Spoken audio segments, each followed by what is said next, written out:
you recognize, you go through a thing where a thought pops up and it's like, why am I thinking about that? I don't like it. You realize that it's just a thought. And what is a thought? Now, I know we're getting really weird and metaphysical here. I like it. But it's not real. It's a phantom, right? It has no reality. Reality is your body, the present moment, the birds outside, the sky, where you are sitting, the fact that you're alive, that your blood is pumping. These are real. But that thought in your mind is a shadow. It's a phantom. It doesn't exist. It has no reality. And so I go through this process where don't engage with it. And it's really weird because then my mind plays tricks on me and it pulls up a thought that's definitely going to engage me, right? Because it wants that. It's like a sugar rush. And so I go, okay, no, I'm not going to engage with it. And it made me realize as I went through that process that this is what social media is based on. Social media has mirrored the human brain on a large scale. We have thoughts that are designed to grab our emotions and make us think about them repetitively over and over again, compulsively, right? And there's probably a purpose behind that. But social media is actually a genius at that, at putting up things up there. They're going to engage our emotions. So we have to pay attention. So I always try and every time that happens, I withdraw and I say, it's just a thought. It's not real. It's not who I am. This is a very important part of meditation. Your thoughts are not who you are.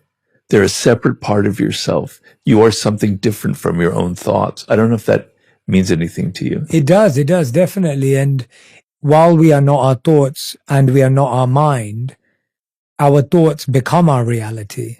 Yeah. We find that a repetitive thought turns into a habit, that turns into a pattern, that turns into an action, becomes our reality. For example, I am a unorganized, lazy individual, usually translates into, oh, I forgot to send that. It didn't happen, because now it's a belief that's built up.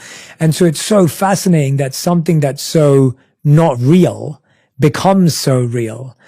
And I've been really into seeing how thought editing is so useful as an activity and an exercise, because I've found so many of my thoughts become my beliefs that become my life. And I think a lot of people don't realize, because they don't realize that their thoughts are like clothes that you can change. We do believe that our thoughts are real and our reality. Right. And whatever we're hearing in our head is exactly what is. Right. And we don't realize that, oh, it's like looking in your wardrobe and saying, I don't like the color green anymore. I'm going to change it for blue. Right. It's as simple as that. Well, there was something I read recently in one of the Buddhist books that I like to read that said our minds are basically topsy-turvy. They're upside down. So the reality is we don't I mean, I don't want to get too deep into this, but we don't really have a self. The self is a construction of our minds. There actually is nothing there. And that kind of emptiness, that egolessness, is enlightenment. It's a beautiful feeling. And maybe in your life, you've touched upon it briefly. I know I've touched upon it briefly. It's not the reality I have every day, but that's real. And what's not real are the thoughts, but everything is turned upside down in our worlds. And so these delusionary thoughts about people, about who I am, about my habits, etc., they become our reality when it's exactly the opposite. Right? You have to be able to be aware of that. And so, meditation is all about becoming aware of these things, because we walk around like automatons. I'm very into this writer named Gurdjieff. I don't know if you've ever heard of Gurdjieff. No, I haven't. He was he's basically from Armenia. He was in the beginning of the 20th century. He was this man who was very interested in mysticism, and he traveled throughout Asia trying to find the essence of all the different esoteric philosophies. And he created his own philosophy. And it's very interesting, very exciting stuff. He wrote a book called In Search of the Miraculous that I highly recommend people. And it's not woo-woo stuff. He was a very, very practical man. He puts it in very practical terms. But his idea is that we walk around asleep. we're on automatic pilot constantly. We're not really aware that we're breathing, that we're existing. We're not aware where our thoughts come from. We're not aware of how our body moves, et cetera, et cetera, et cetera. And so it's a process of slowly becoming aware of these kinds of things that is really kind of, I've been doing this 14, 15 years now, and it's really, really kind of changed the course of my life, I have to say. Yeah, I love that. And I can't wait to read that book now. And I couldn't agree more. I feel we're so disconnected from our mind and body that we constantly believe that someone outside of ourselves has the answer for how we feel. And while that may be true when you're seeing a doctor or a dentist or something of that professional nature, we don't really know how our body's been feeling for weeks or months until it crashes. And then we realize that we haven't paid enough attention to X or Y or Z, or a relationship in the same way has to end in order for us to realize that it had lost investment and energy or whatever it may be. And we're so far away from the self, or at least this version of the self, that yeah, we're not really aware. I love what you just said about the idea of how conscious are we of the fact that we're breathing, we're here, we're present, we're together, versus how much are we living up here. Yeah. And it's really interesting, isn't it? Because there's almost two realities that we're always dealing. And if we're getting too heady, I'm happy to move away from it. But it's almost like I've been thinking a lot about how, in one sense, what's out here is real, and in one sense, what here isn't. And at the same time, actually, what's going on here is the real, because it defines how I interact with everything else. And it can help me be a better filter, a better chooser, selector of the people I'm around and the places I visit. So you say you have to kind of use the mind to be able to become present. It's a process. I would say I'm alluding to that in discovery, not in pushing it, if that makes sense. Yeah, it makes sense to me. Yeah, I agree with that. Definitely. Yeah. I've been reflecting a lot recently about how most of what's happening is in the invisible world, and that's very interesting. Tell me more about that. So I was thinking that in one sense you have reality externally, the visible world, but how I make sense of that visible world is all in the invisible space.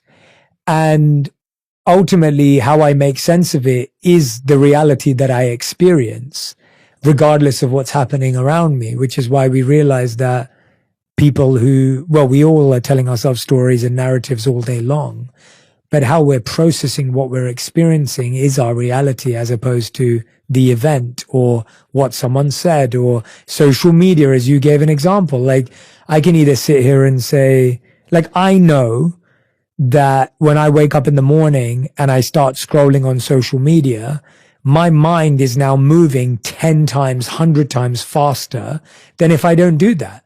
And I know that brushing my teeth and showering is a much more peaceful process if I haven't looked at my phone than if I do. Right. And so that choice is being made in the invisible world.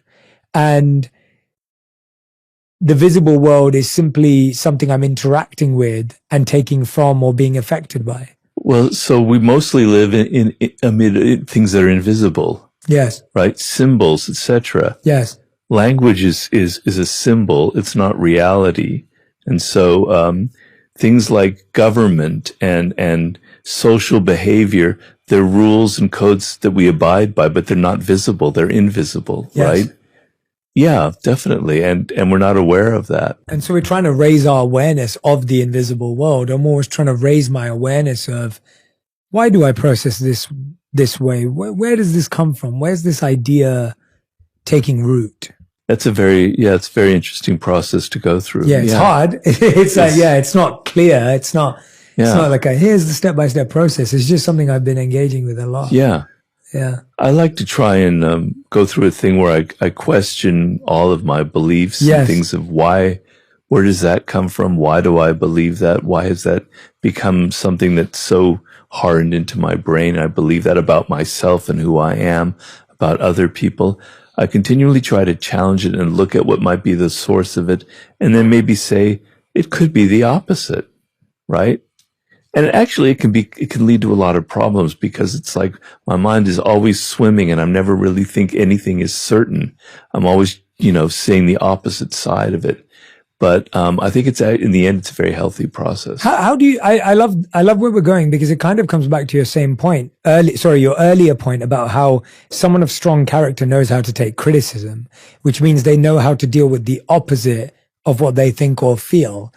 And so this idea that you're sharing now, that it's healthy to be able to question, to evaluate, to assess our beliefs and values. But like you said, it's one of the hardest things to do because you get into a space of uncertainty, you question your identity, you lose a sense of direction. How do we question ourselves without losing ourselves and actually realize that that is the process of discovering and building ourselves? Like who really are you in the end? What constitutes you, the essence of you? What were you meant to accomplish in this world? Right? Your sense of purpose, to use the title of your show. What is it that makes you an individual, makes you unique, that you alone are meant to accomplish in life? Well, it's not given. We don't know it. And a lot of people really, really struggle with trying to figure that out, right? Because they've been programmed by their parents, by their siblings, by the culture, by their teachers, to say this is who you are, this is what you should believe in, this is what you were meant to accomplish in life, this is what's cool and what's not cool, okay? And so you have to question yourself. You have to say, is this really who I am? Am I really interested in this subject? Am I really interested in this kind of person, in getting in a relationship with this kind of person? And so question yourself on that level. You're getting at a deeper and deeper core of maybe who you are at essence. You're cutting away all of the social stuff that's been foisted upon you, that it has nothing to do with you, right? So in some ways, you're kind of a mystery to yourself and you're sort of trying to solve that puzzle. And you have to ask these questions. Is this something I'm actually really interested in? Is this an intrinsically important thing to me? Or is it something that's in the culture or something that other people have told me? And questioning that over and over and over again is not to lead you into this abyss where there's nothing real. It's to get you closer to who you are, to what really matters, to what that essence of you is, to what you were meant to accomplish in life. And once you reach that inner kind of gold, then you have a degree of certainty. Mm-hmm. So I knew from a very young age that I wanted to be a writer, right? I had a struggle to figure out what kind of writing I wanted. But knowing that that's who I am, probably about at the age of 8, it allowed me to go, I'm not interested in that. I don't want to do that. This isn't important. Why am I following this career path? Why am I wasting my time here? And then, so knowing that kind of core, you don't have to keep questioning yourself. So I'm never going to question myself. Why are you a writer? Why are you writing books? You should have been a pop star. You should have been a rock singer. You should have written poetry. You should have been a lawyer. No, I'll never go there because I have that firm ground beneath me. And that's what your questioning is supposed to lead to. Get to the essence of who you are. And once you're there, you have a degree of certainty in your life. Yeah, it does. It does. And I feel like a big challenge, something that I've been thinking a lot about lately, is a big challenge of where that comes from is because we care so much about what people think and we're scared of being an unsuccessful version of ourselves because we'd rather be a successful version of what someone else wants us to be. Yeah. And so we're scared of being an unsuccessful writer if we could be a successful accountant. We're scared of being an unsuccessful artist because we'd rather be a successful tech person, whatever else it may be, fill in your blank.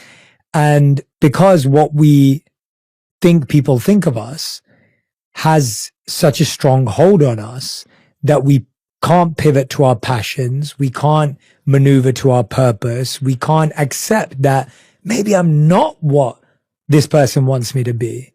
And I've been spending a lot of time in this to try and figure out, let's dive into it from different perspectives. But I guess, how much, Robert, do you care what people think of you, and how have you made sense of that over your time as someone who obviously writes that a lot of people enjoy your reading? People may disagree with you, they may agree with you, people as you said, debate, discuss. But how have you made sense of that? And what's been your process of dealing with how you think people think about you? There's how people think about me who know me personally, and there's how people think about me in the social realm who don't know me personally and who have an idea of who I am, which is often very different from the reality. But naturally, as a human being, I care that people understand that I'm a certain way, that I have a certain character, that I actually love jokes and silly bathroom humor, and that, I like stupid movies, and that I'm not always, reading heavy philosophy. My wife can tell you all about this childish side of my personality. So, it's always been important to me to feel kind of authentic and sincere. And I've always hated, and it's probably why I wrote the 48 Laws of Power. I hate people who are pretending to be something that they're not. Deeply, deeply wounds me, and I don't know why. I don't know why it's been like this since I was a child.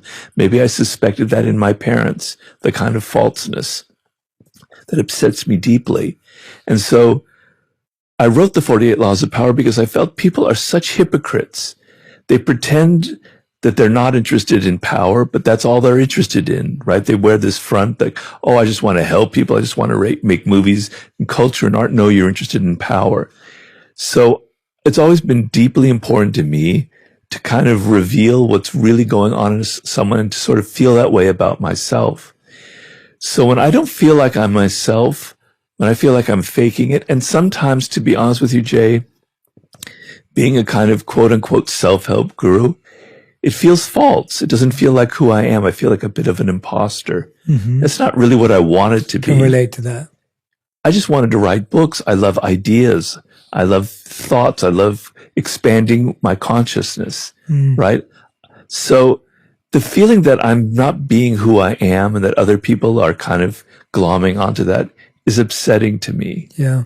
I don't know if I'm answering your question. Oh, no, that's resonating so deeply with me. I think it's so interesting, isn't it? How your self-perception is so different from people's projection onto you. And so I can identify with that. I do what I do because I'm just sharing what I love.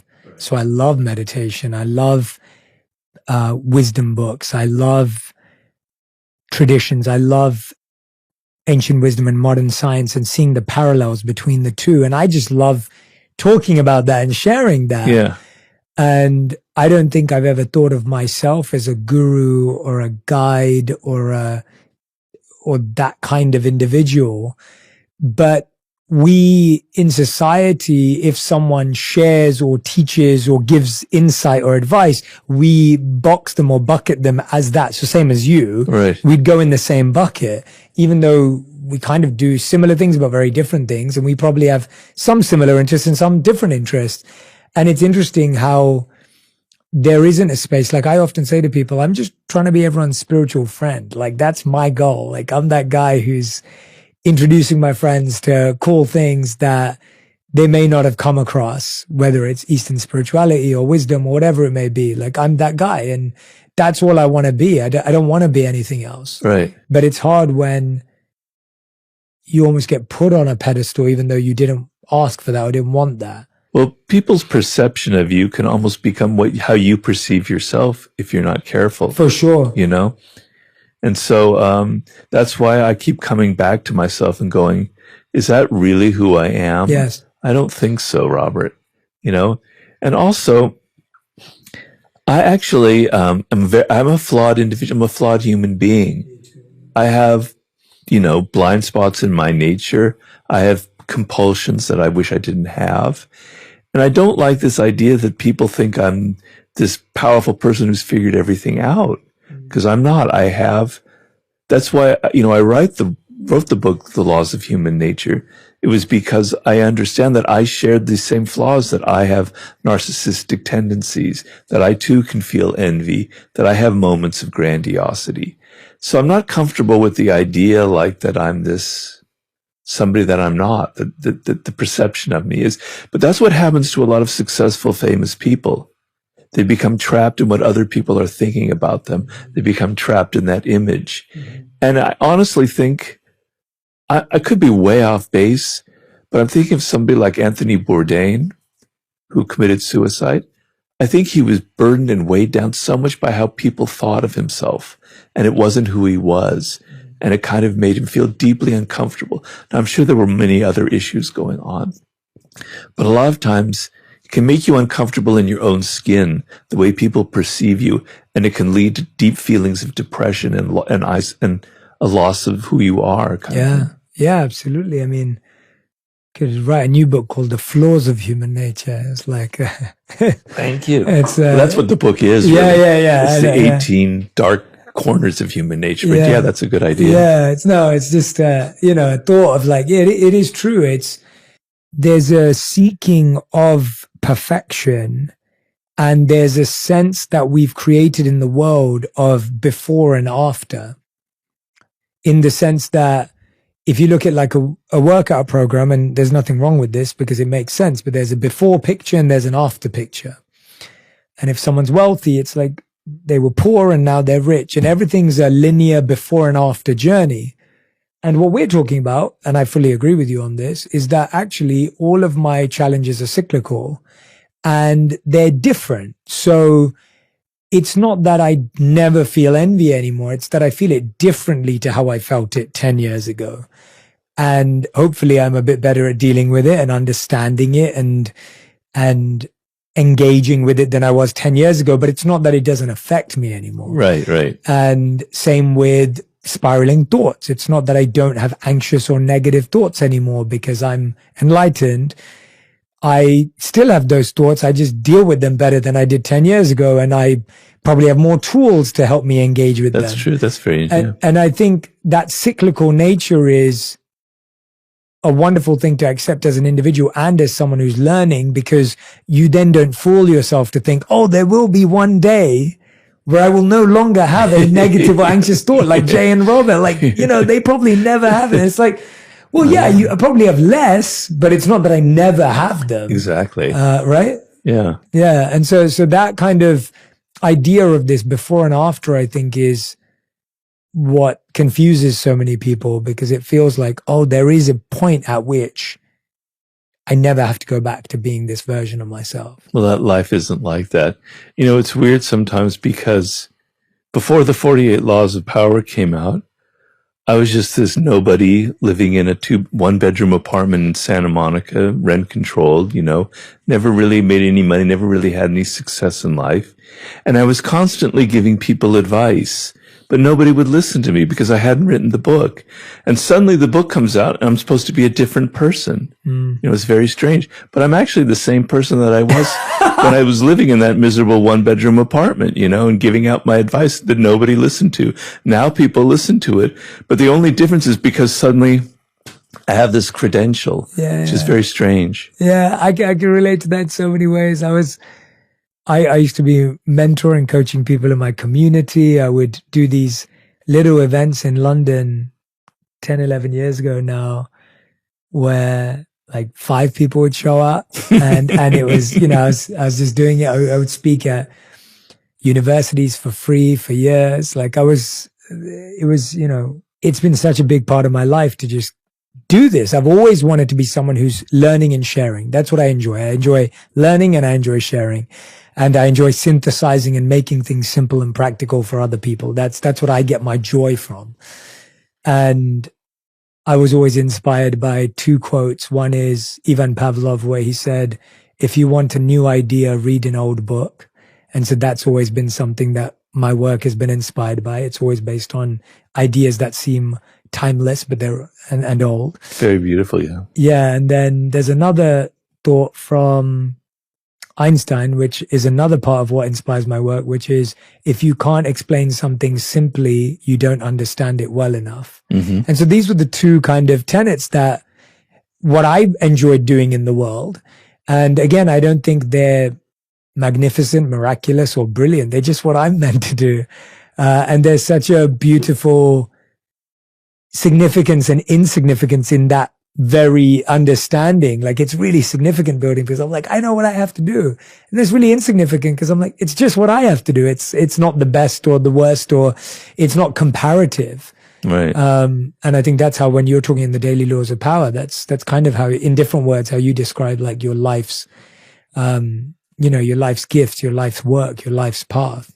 I've always liked old books myself. So, I read a lot of books of philosophy, etc., history, but I also read books of famous Zen classics. The 20th century books, I'm not so sure, but I'd read like something from the 11th century where the thought process is so different, but it's timeless, it's human. Man, it is so beautiful. It so sparks these ideas that he, or this writer, this thinker, was dealing with the same things now, 1,000 years later, but they still strike a truth. But it's in this language that's very weird and primitive and barbaric. I don't know why that excites me so much. It's the same idea that a modern writer might write, but put in the words of somebody 1,000 years ago, it suddenly touches me. Yeah. Can you explain that, Jay? I mean, I don't know if I can, apart from the fact that you've reincarnated and you had some connection to it, but can I explain it? I can't explain it, but I can reflect on it. I mean, I find that there's a part of it that writer or creator may never have known if anyone would ever read it. Yeah. And so that privacy and that secrecy and that intimacy with their work, not knowing that it would ever be viewed, seen, read, broadcasted, that has some power to it. Yeah. There's a humility to that. Whereas now people write, we're expecting all these people to be reading it. We do it for the attention. Yeah. It was much different back then. Yeah, that's very interesting. I never thought of that. Yeah, I've definitely found that I try and sit with ideas for longer now and try and I'd love to know your process for that. How have you managed that since that moment of where you became quote unquote successful externally because of 48 Laws? How did that change your creative process? How did you hold on to the roots of this kind of thinking? So after the 48 Laws of Power came out and it was successful, I was at a turning point in my life. And it's a turning point that